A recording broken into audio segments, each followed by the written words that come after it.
Hello everyone, FPL Raptor here and welcome back to another video on my YouTube channel. In today's video, we'll be discussing Double Gameweek 26. We're going to be discussing the teams that will now be doubling. We're going to be discussing the players that I would look at from those teams. We'll be discussing potential chip strategies both before and after Double Gameweek 26. And we'll also be looking at a potential wildcard draft as well for those of you that are wildcard in this week or potentially in Double Gameweek 25. If you are enjoying the content here on this channel, please do remember to like, comment and subscribe. But without further ado, let's jump to today's video.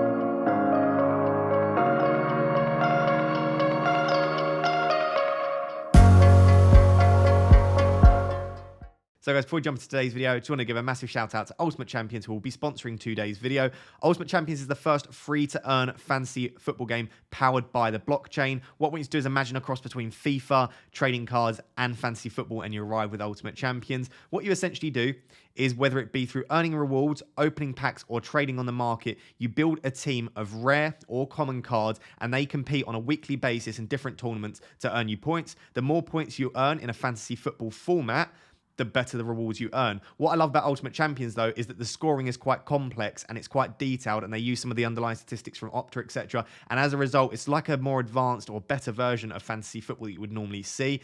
The beta isn't quite live yet, but the beta will be coming very, very soon. The best thing to do to stay on top of this and to make sure that you get into the game as soon as possible and can start opening those packs and earning the rewards and potential some cash prize, join their Discord community. The link will be down below, or you can follow them over on Twitter. Again, the link will be down below. I'll leave both links below. If you follow them there, join the Discord community, what you can do is you can potentially earn some free packs before the game even launches. But when the game does launch, you'll be the first to know about it, and you can jump on there and start building the best possible squads. So massive thank you to Ultimate Champions for sponsoring today's video. Really looking forward to the partnership. But without further ado, let's jump into discussing Double Gameweek 26. So before we go into discussing Double Gameweek 26, I thought I'd just remind you of what the landscape looks like between now and the end of the season as well. And the key thing to draw your attention to is to maybe not get too carried away with Double Gameweek 26, because we are likely to have double game weeks or blank game weeks in every single game week, potentially, apart from Game Week 38. So I'll flash on the screen the tweet from Ben earlier in reply to Let's Talk FPL Andy on Twitter. And what he essentially said is he would not be surprised if the only normal game week with no blanks and no doubles was Game Week 38. So we could potentially be looking at a double or blank every single week. It might be that there are a few that aren't. So specifically, it looks like 31 and 32 might not necessarily be a double or a blank. But the ones that we know for certain are obviously Double Game Week 25 will be a small double with Brighton and Manchester United. Double Game Week 26 we're going to be discussing today. Blank Game Week 27, we've got Chelsea, Leicester, Arsenal and Liverpool all blanking. 28 and 29 are predicted to be small doubles with one or two teams having their fixtures to be rearranged. Blank Game Week 30 will be going ahead. We don't know the size of that yet. That will largely be depending on FA Cup ties, of course, and who progresses in there. But Blank Game Week 30 will be quite a big blank, probably the biggest blank of the season. We've then got Double Game Week 33. Looks like it'll be one of the biggest of the season. Double Game Week 36 looks like it will be the biggest double game week of the season, with pretty much every team doubling. And then in and around that, 34, 35 and 37 looks like there'll be small doubles as well. So combined with what we've seen with where the gaps are, combined with what Ben has said over on Twitter as well, it does look like almost every single week there will be some double game weeks.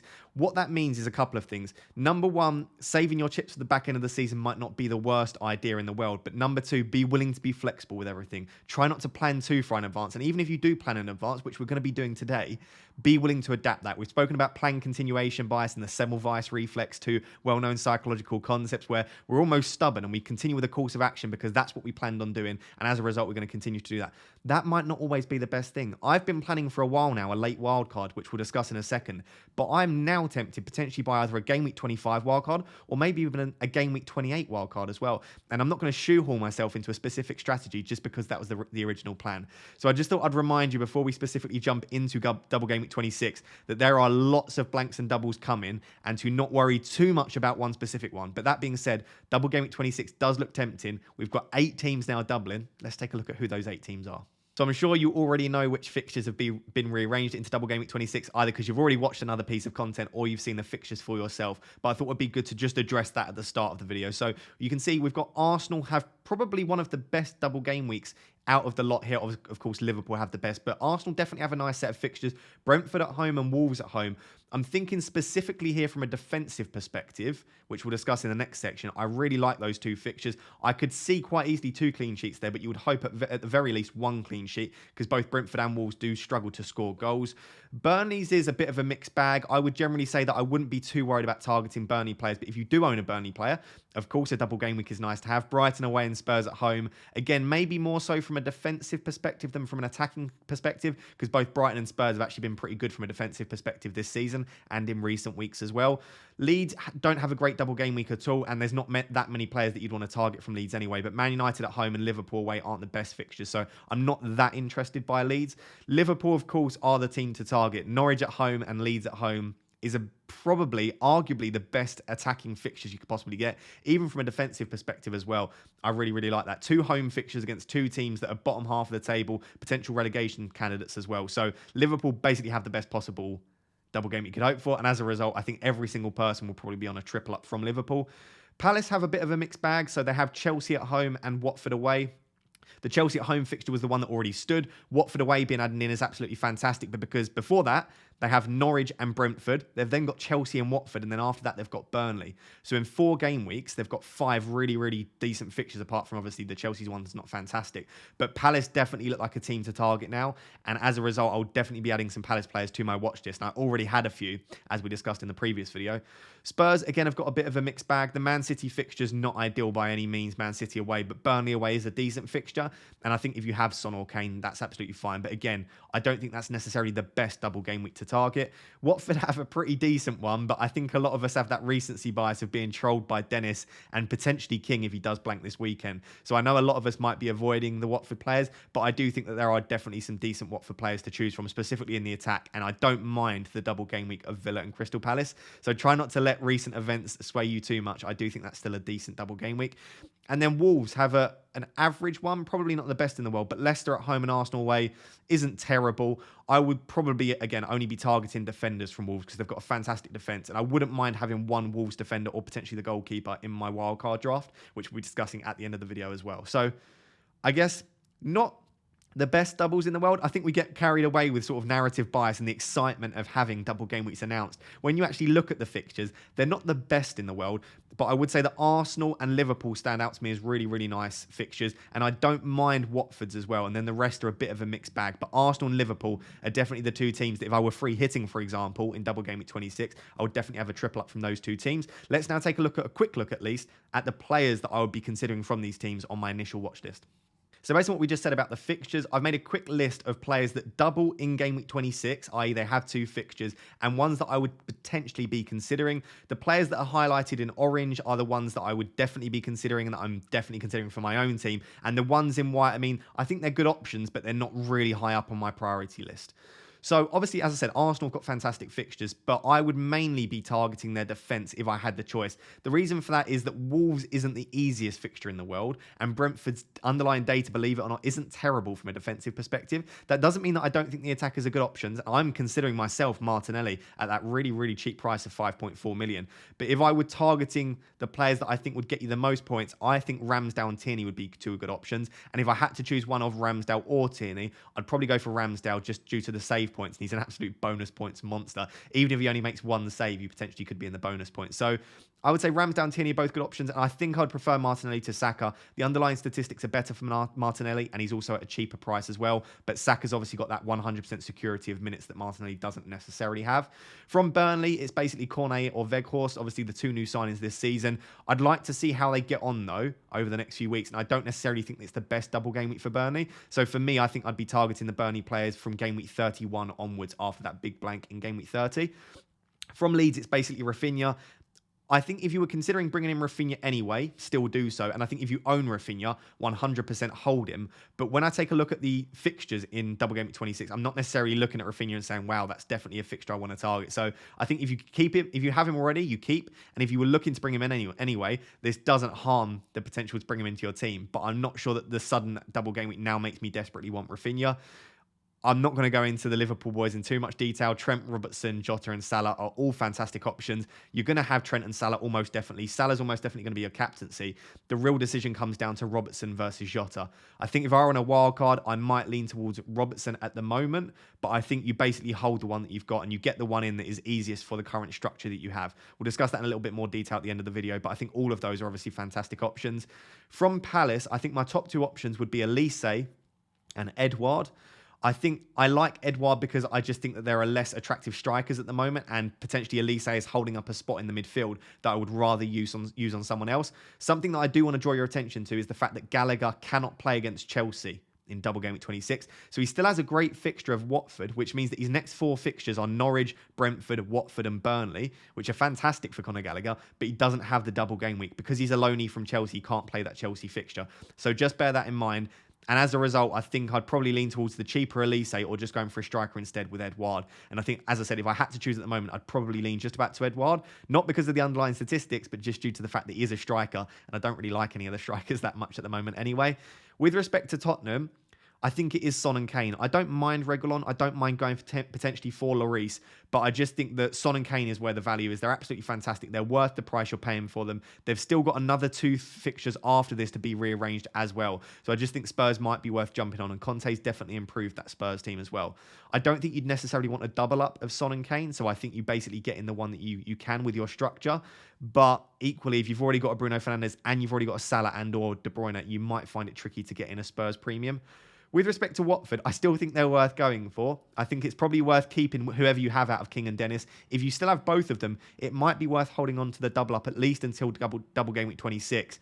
And then I just wanted to draw your attention to the fact that Sarr could be coming back into our thinking again. Ismaila Sarr's obviously been injured, then he was away at AFCON as well. I think a lot of us have completely forgot that he existed, but he's an underlying data's decent enough. He's definitely involved in the action. And if you don't already own King and Dennis, or you want to get a really cheap or a cheaper midfielder in your team, and you don't fancy the likes of Elise and Martinelli, I don't mind Ismaila Sarr as a cheeky option. I think he'll be a pretty good differential. If you are on a free hit, it might be a risk worth taking. And then finally, we've got Aït-Nouri and Cody from Wolves. Again, with Wolves, they don't score many goals. Jimenez isn't a terrible option, but I think I'll just be targeting their defence. I think Cody is the best for safety of minutes, and he's also got a few goals this season as well. But I think Aït-Nouri is quite an exciting young option. Obviously, a lot cheaper than Cody, or a fair bit cheaper than Cody as well. So I don't mind going for Aït-Nouri as an option too. So hopefully that was all right, nice and quick, flying through the options on this list. I haven't gone into the data on all of them, but these are based on my hunch, based on gut feeling, and also based on some underlying data, and just teams that I think will do well in the double game week. As I've said, I don't think the fixtures are necessarily that amazing for the double game week, considering the fact that I would already own Ramsdale, Trent, Salah and Jota already. I might be able to get Edouard with a free transfer. I'm then looking at players that I actually really do want. Might be a Wolves defender, a Tottenham attacker, and Martinelli. I can probably get a couple of those with a hit, and the rest just aren't that ideal enough for me to deploy a wildcard or free hit. So as you can see, I'm starting to lean towards trying to deal with this double game week with just free transfers and maybe a couple of hits rather than specifically deploying a wildcard or free hit and around it. But that's just my personal opinion on it. Let's move on to the next section. So before we jump into actually discussing a chip strategy or various chip strategies around Double Game Week 26, I thought I'd just discuss the problem with Double Game Week 26. I'm not going to answer the how you can deal with these problems. That's what we'll do in the next section. But I just thought I'd show you what you need to start thinking about, and that it's not as easy as just saying, I'll play a chip here, I'll play a chip there, I'll see what happens. It is definitely worth planning and trying to think about how you might tactically navigate this period. So the first potential problem we've got is that Arsenal have a fantastic Double Game Week 26, but they blank in Game Week 25 and they blank in Game Week 27. So you're probably going to want them for the double in Game Week 26, but you're not necessarily going to want them in 25 and 27. But from 28 onwards, they also have some pretty decent fixtures. So they've got really awkward fixtures where you don't want them, you want them, you don't want them, you want them. Can you rotate them in your side? But if you want to pay the bench boost, you might not be able to rotate them. Equally, can you afford to? Have you got too much money tied up in them? If you've got Ramsdale and Foster, how are you going to deal with the blanks in 25 and 27? So it can be pretty tricky deciding on the Arsenal players. The similar sort of thing goes for Liverpool. Now, they don't blank in 25. They've actually got a decent fixture against Burnley in 25, but they've got basically the perfect double game week 26. So you're going to want a triple up in double game week 26, but they also blank in game week 27. So how are you going to navigate having 3 Liverpool players in 26, but having obviously those 3 then in 27? You're not going to want to sell them because you'll want them from 28 onwards. If you combine the fact that you'll probably have triple Liverpool, maybe with 1 or 2 Arsenal, potentially triple Arsenal, how are you going to navigate 27 when you've potentially got 5 or 6 players missing, which could be really tricky? Again, you can free hit in 27, but that might cause issues later down the line. And then the third and final problem is associated with Manchester United. Now, I would argue that the best captaincy options for blank game week 27 is Manchester United. They have Watford, and therefore you're probably going to want Bruno Fernandes or Ronaldo as your captaincy. Now, for some of us, we might be able to get 2 premiums into our side, which would be absolutely fine. You can have Bruno/Ronaldo alongside Salah, and therefore you've got a captaincy option. But for those of us on a 1 premium draft or a 1 premium structure, you might have Bruno or Ronaldo that you have to therefore sell to get Salah in double game week 26. Now, the issue with that is you'll sell Bruno or Ronaldo for Salah in double game week 26. You get the best captaincy option with Salah. Do you then sell again Salah for game week 27 to get Bruno and Ronaldo back? But then after 27, Manchester United have some tricky fixtures against City and Tottenham. So, and then in 28, do you then sell the Manchester United premium back for Salah again? You're doing a lot of changing around of those premiums, and it's not necessarily an issue. But then what happens if other double game weeks get announced? Or what happens if other problems arise with injury and rotations? You're banking in a lot of transfers by doing that. So I guess it's really tricky with the blanks and doubles we've got coming up. There's not a clear path. And that's what I want to draw your attention to. You should be very selective with which content creators you watch. I'm not necessarily saying that I'm the best content creator to watch in the world, but if anyone's telling you this is the clear chip strategy, there is one clear path to deal with all of these blanks, doubles, and rearrangements. That is not the case. And anyone that says that is probably not worth trusting. There are so many different paths that you can take to navigate this, depending on what chips you've got left, whether you want to play an early or late wildcard, how your team currently looks, how much you trust Arsenal, etc. So there are so many different things to think about. With all of that being said, thinking about all of these problems, let's discuss 4 potential chip strategies with different variations based on when you want to play your wildcard late, early, or maybe smack bang in the middle. Right, so this might be a little bit messy. I'm just going to discuss 4 potential strategies that you can deploy. I actually tried creating all of the different strategies, but assuming that you have all your chips, I could count 12 chip strategies that you could potentially deploy across the remainder of the season. If you then take into account the fact that there are potentially up to 5 chips left, some people might have as little as 2 or 3. It becomes so difficult that there was about 50, 60 different variations. So I couldn't cover all of them. So what I've done is I've covered assuming that you've got all of your chips left. Of course, if you only have 1 free hit left, that makes it pretty tricky. And you probably don't want to splurge that free hit in game week 26 or 27. You might want to save that for potentially the big blank game week 30 or for one of the bigger doubles in 33 or 36, as we discussed at the start of the video. But here are 4 potential strategies revolving around different times of playing the wildcard and also deploying the free hits as well. So the first strategy is that you target double game week 26 with your free hit. It's a really nice double. There are some teams such as Arsenal and Liverpool that you might want to triple up on. If you free hit in 26, what you can do is you don't have to worry about loading up on Arsenal players and loading up on Liverpool players. You might potentially delay bringing Salah in until game week 28 in your wildcard. What I mean by that is you don't really desperately need Salah for 24 and 25 if you've got a De Bruyne and you've got a Bruno Fernandes/Ronaldo. And then you wouldn't need him in 27 anyway because they blank. Similarly with Arsenal players, they've not got the best fixture in 24 against Wolves. They then blank in 25 and blank in 27. So you could essentially avoid Arsenal players, avoid Liverpool players, keep your Manchester United players, free hit in 26 to get all of the doublers in. Then in 27, you would get your Manchester United players back for captaincy. You wouldn't have all of those Arsenal and Liverpool players, so you wouldn't need the free hit in 27. And then you would maybe wildcard out of that team in 28 when Manchester United's fixtures turn. You might then want those Liverpool players in anyway, and you might potentially want to target the Arsenal players. So just to reiterate, what you're doing is you're free hit in 26. You're not bringing in all the players that do really well in 26 as a result. You're then almost dead ending into 27. You don't need the free hit in 27. And then you can wildcard out of that in 28. The other reason that I like this strategy is that wildcard 28 is a great one because there are a lot of fixture swings. Chelsea in particular have a very notable fixture swing in which you might want to be jumping on potentially James and Rudiger once again. You might want to go for Mason Mount or Lukaku. And there are other few teams as well that have nice fixture swings. Wolves fixtures start to improve as well. So game week 28 does look like a pretty nice time to wildcard, and in doing so, you can sort of navigate game week 26 with the free hit, which I quite like. Then the remainder of the season is pretty much up to you. You could free hit in either 33 or 36 and bench boost in the alternative one. And then triple captaincy, you just look out for a good opportunity. You don't need to shoehorn your into saying a specific game week. It might be that either 33 or 36 is a good one, or potentially just keep it for 37 or 38 and end the season in style. So that's strategy 1. around a sort of game week 28 wildcard and potentially free hitting in 26. If you only have one free hit, that might become a bit trickier. Maybe you don't free hit in 26, you still wildcard in 28, or you just don't free hit in 33 and potentially you triple captain in 33 instead.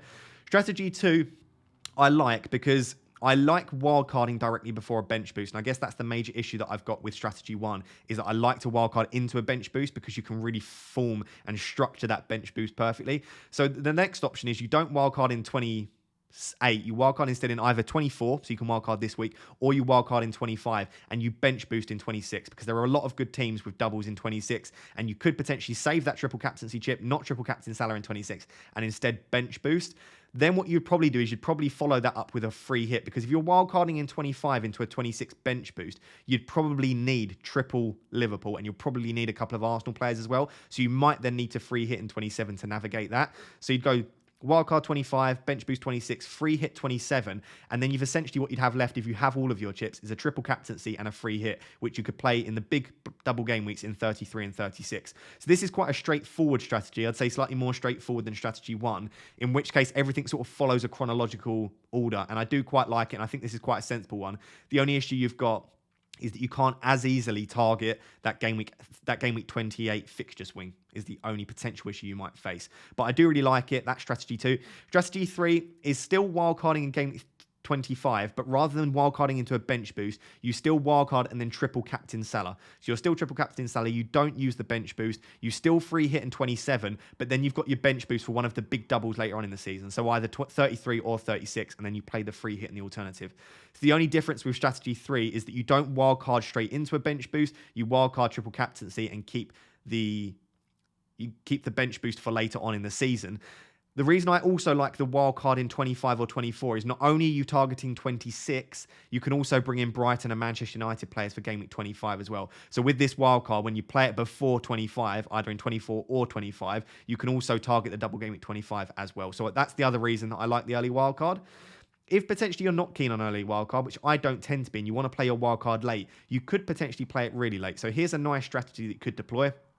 You use free transfers to navigate game week 25 and 26, and you just bring in the players that you can, maybe take a couple of hits here and there. You still triple captain in 26 to captain either Salah or potentially Trent. You can then free hit in one of the blank game weeks, depending on your current team. So you can either free hit in 27, or you could free hit in 30. So whichever blank game week looks like it will be most difficult for you to navigate with your team. Again, if you've got loads of Arsenal players, potentially you free hit in 27. If you've not, and you can pretty much fill 10 or 11 in 27, maybe you free hit in 30. You would then free hit potentially in game week 33, that first bigger double game week, which might potentially be a good one. If not, you could potentially just save it for later on in the season, maybe game week 37 or 38.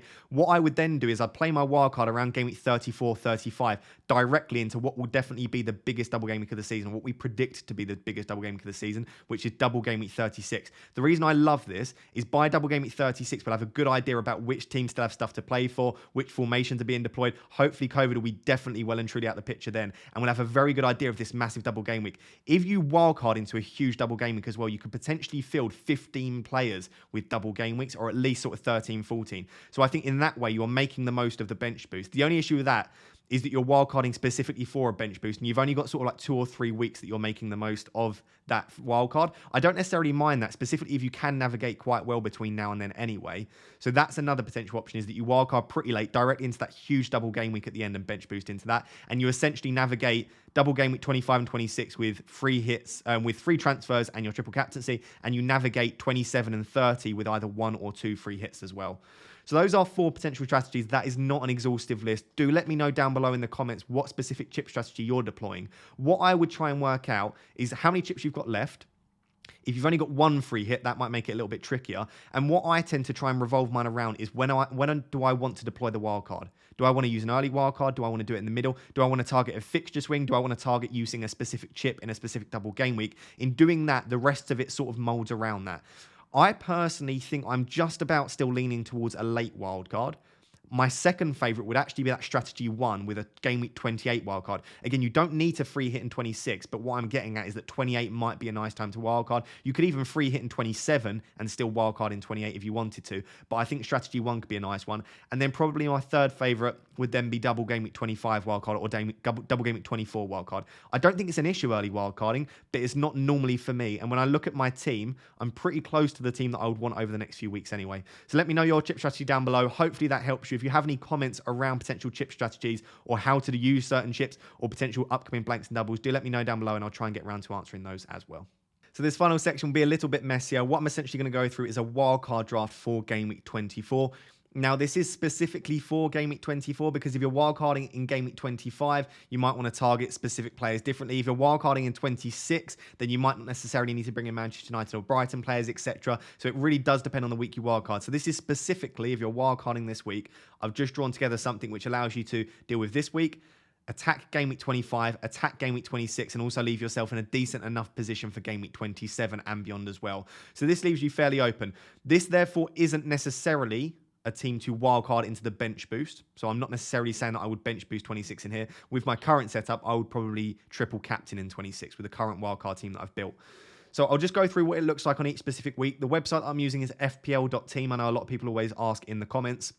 FPL.team, fantastic for planning ahead. It looks like the FPL site is completely free to use as well, so definitely do go check that out. I'll just caveat by saying this is £0.3 million short. The reason I'm still going to show you this is that most people have a better team value than me, or at least selling value than I do, and as a result you might be able to afford this and then some. If you can't, I think the most obvious place to downgrade here, there's two places in my opinion. The first is probably Phil Foden, because Manchester City don't have any fixtures to be rearranged, and the fixtures after Brentford and Norwich aren't the best fixtures in the world. So I think you could potentially get away without Foden, specifically with Pep Roulette. If he misses Brentford or Norwich, you're pretty much having Foden in for one decent fixture and no doubles. So I think Foden's the most obvious place to downgrade for someone like, potentially like an Elise or a Rafinha, someone that doubles. Or you could get Martinelli down to like a Ramsey or potentially an Alanga in there as well. So those are the places that I would potentially downgrade. So we could potentially say Alanga's in there for Martinelli and then look elsewhere, but I'll leave it as it is for now. So this is the way that the team would look for game week 24. It's not necessarily the best team in the world. You could potentially have Dalot in instead of Martinelli, so you could do it like that if you don't like the Wolves fixture for Martinelli. I think the team looks good enough. Realistically, though, you're building this team to really dive in and target double game week 25 and double game week 26. That's why if it was up to me and you haven't already activated, I might just hold off one more week and potentially just wildcard in game week 25. But this is the way the team currently looks. So if you then, you can see obviously I've got the Brighton players on the bench. If we skip to game week 25, you can then, for the players that either blank or don't have the best fixtures, you can bring in the Brighton players. So we'll do that. So obviously Ramsdale blanks. That's why he rotates quite nicely with Sanchez. And then of course the week after we can then rotate them again and bring Ramsdale back in. We can bring in Mopé for King, who's got Brighton. I don't think that's the easiest fixture in the world. And then we can bring in Veltman probably for Bowen, or you might want to do it for Edouard. Let's say Edouard, because obviously Bowen has the better underlying statistics. So you'd be playing almost like a Christmas tree formation here. But in doing so, in game week 25, you've got Sanchez, Dalot, Veltman, Fernandes, Mopé. So you've got 5 double game week players. You would probably captain Fernandes, obviously in that double game week. You might want to captain one of the Brighton players instead. You've got Cancelo and Foden against Norwich. Of course, if you don't have Foden here, you might have someone else, potentially like a Rafinha. You can play them, or you could play Edouard or King instead. So it depends highly on your budget. Again, if you have someone other than Martinelli, if you potentially have an Alanga, so we can look at the way that would look. If you do want to go for Alanga over Martinelli and then potentially look for Martinelli instead, you would have Alanga with a double game week as well. And you might then want to play Alanga in for potentially for Bowen, and then that team looks even better. You've then got 6 doubles. You've got triple Manchester United, triple Brighton as well. I'm going to put Martinelli back in because I just think that would be the way I'd want to go, and I'd want to save myself a transfer down the line. But if you can't afford Martinelli, you know what to do there. So that's the way the team would look for game week 25. Again, really attacking the doubles, really like that. If you then skip to game week 26, it's looking good once again. So let's set up the team with the players that we've already got.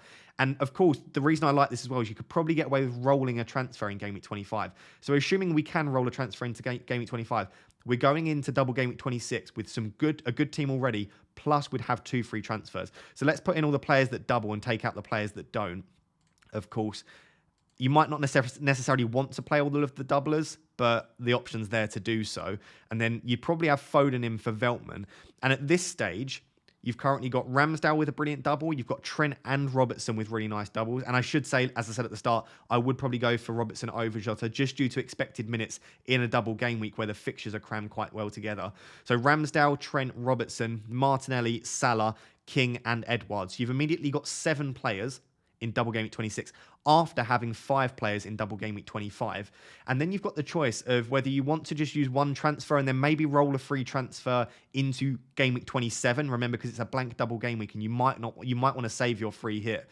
Or you could potentially attack it even further. So you could take out Foden for Elise, you could take out Foden for Rafinha. You might want to go for potentially Saka alongside Martinelli. You might want to bring in Tierney for Dalot or Veltman and then maybe bench Cancelo. So you've got a couple of options here. I'm not going to make the transfers now because it largely depends on what you want to do with your team. Maybe if you only had 2 Liverpool, you might want to bring in like a Mane for Fernandes. You might want to target elsewhere. You might want to bring in like a Lacazette if you trust him to start both games. But generally speaking, the team looks incredibly well set up for 25 and 26, and that's without any free transfers. You've, of course, got a really nice bench here of Sanchez, Veltman, Mopé, and Dalot.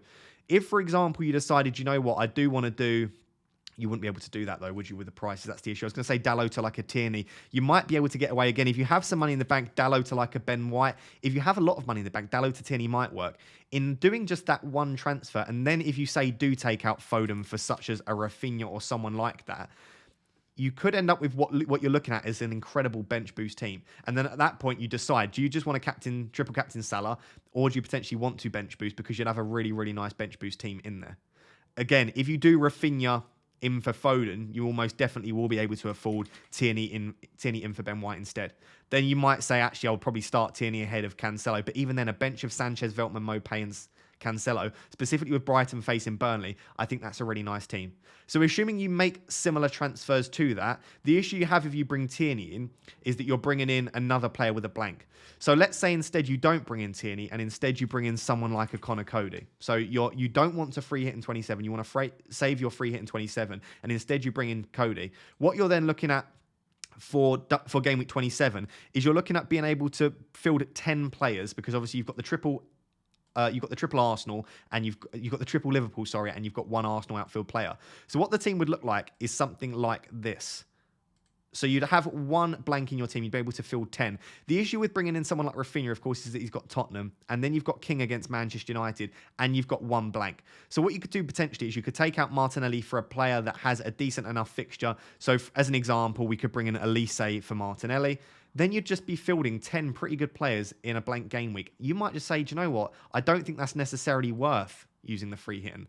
Sorry, you'd be fielding 11 players, apologies. I don't think that's worth using the free hit. I've got 11 players. Yeah, Rafinha's not got a great fixture. King hasn't got a great fixture, but I wouldn't put it past them scoring.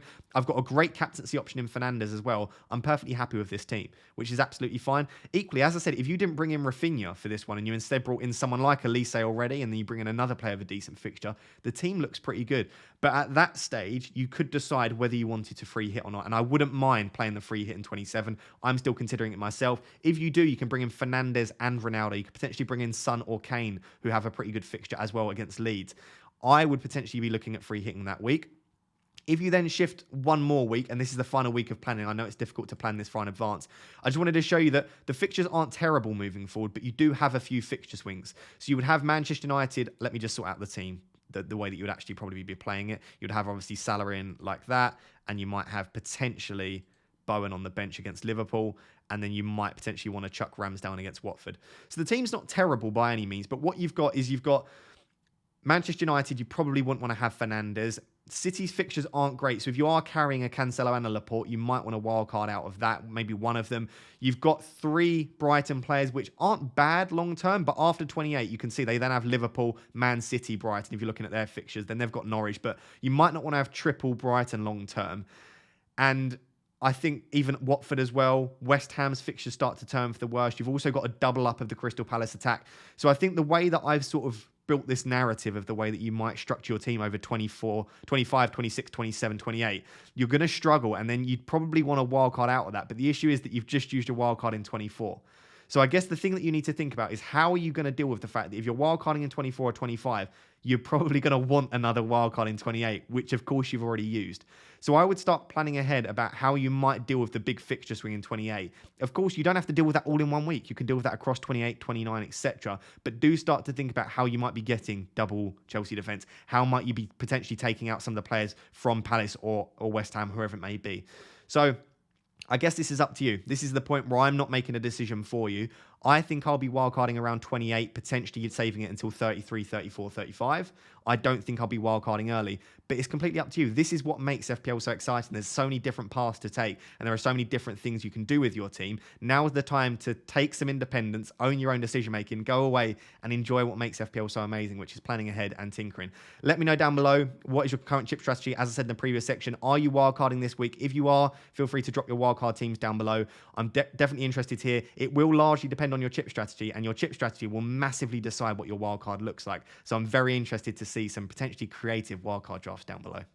So guys, there you have it. That is my double game week 26 initial thoughts, some discussion around the teams that double, the players that I would look to target, potential chip strategies as well, and then taking a look at a potential early wildcard draft if you do want to utilize that early wildcard chip strategy. I hope this video has been useful for you, and I hope you are enjoying the content here on this channel. If you are, please do remember to like, comment, and subscribe. I massively appreciate that. Before the Game Week 24 deadline, we will have a live stream of some sort, obviously internet permitting, and we'll also have a team selection video, which will take place after the final fixture of Game Week 23 when I have King Captain. Just want to see how that goes, then I'll release what I'm currently planning with my team for Game Week 24 and beyond. Until next time, guys, thank you so much for watching. Cheers. Bye-bye.